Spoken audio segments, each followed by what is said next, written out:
एक शख्स था, थोड़ा टाइम पहले की बात है, वो तुर्की से यूनान की तरफ जाना चाहता था। एजेंट उन्हें तुर्की ले गया। वो अजमेर के शहर में दूसरे लोगों के साथ बर्फ़बारी का इंतज़ार करने लगे। सर्दियां यूरोप में जाने का बेहतरीन वक्त होता था। इस तरह बर्फ़ की वजह से सिक्योरिटी गार्ड्स चेक पोस्टों में चले जाते थे, बॉर्डर पर पेट्रोलिंग कम हो जाती थी। तो एजेंट लोगों को कश्तियों में सवार करते उन्हें यूनान के किसी साहिल पर उतार देते थे। ये एजेंट्स की आम प्रैक्टिस थी।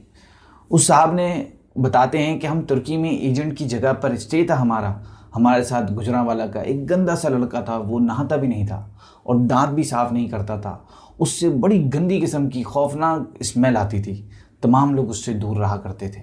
हम लोग दिसंबर में कश्ती में सवार हुए।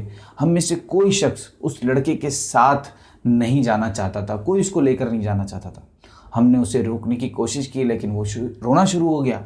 एजेंट के पास वक्त कम होता है तो चुनाचे उसने उसे धक्का मारकर कश्ती में फेंक दिया। कश्ती जब यूनान की हदूद में दाखिल हुई तो कोस्ट गार्ड एक्टिव थे। यूनान को शायद हमारी कश्ती की मुखबरी हो गई थी। एजेंट ने मुख्तलिफ रास्तों से दाखिल होने की कोशिश की मगर हर रास्ते पर कोस्ट गार्ड थे। इस दौरान उस लड़के की तबीयत खराब हो गई। वो उल्टियाँ करने लगा। हमने एजेंट से एहतजाज करना शुरू किया।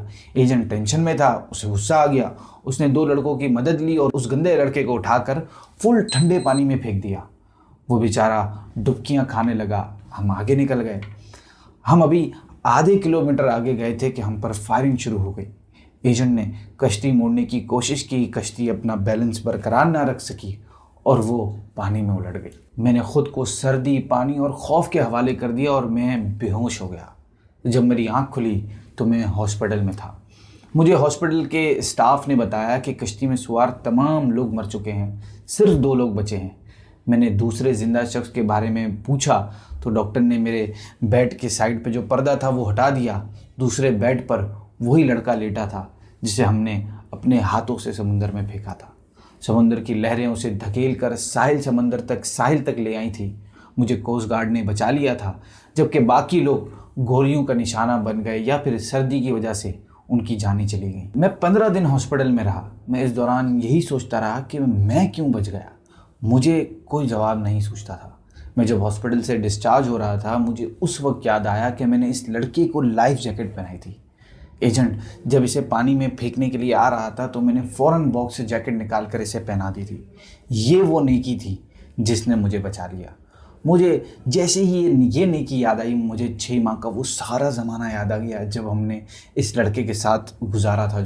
हम ना सिर्फ तुर्की में इसकी वजह से बचते रहे थे बल्कि वो लड़का जब तक हमारी कश्ती में मौजूद रहा हम सब लोग कोस्ट गार्ड से भी महफूज रहे, यख पानी से भी और मौत से भी। हमने जैसे ही इसे कश्ती से धक्का दिया मौत ने हम पर अटैक कर दिया। मैंने पुलिस से दरख्वास्त की कि मैं अपने साथी से मिलना चाहता हूँ। पुलिस एहलकारों ने बताया कि वो पुलिस वैन में तुम्हारा वेट कर रहा है। मैं गाड़ी में सवार हुआ और जाते ही उसे गले लगा लिया। मुझे उस वक्त उसके जिस्म से किसी किस्म की कोई स्मेल नहीं आ रही थी। तब मुझे मालूम हुआ मेरे साथियों को दरअसल इसके जिस्म से अपनी मौत की स्मेल आती थी। ये उन लोगों की मौत थी जो उन्हें इससे अलग करना चाहती थी और वो जैसे ही अलग हुए सब मौत के मुंह में चले गए। इस वीडियो में हमारे लिए बहुत सारे मैसेज हैं। बराबरी का मैसेज है, बहुत सारे मैसेज हैं। आपको कौन सा मैसेज इसमें अच्छा लगा और आपने इससे क्या मैसेज लिया कमेंट सेक्शन में बताइए मुझे। मैं इंशाल्लाह आप सबके कमेंट्स पढ़ने की कोशिश करूँगा।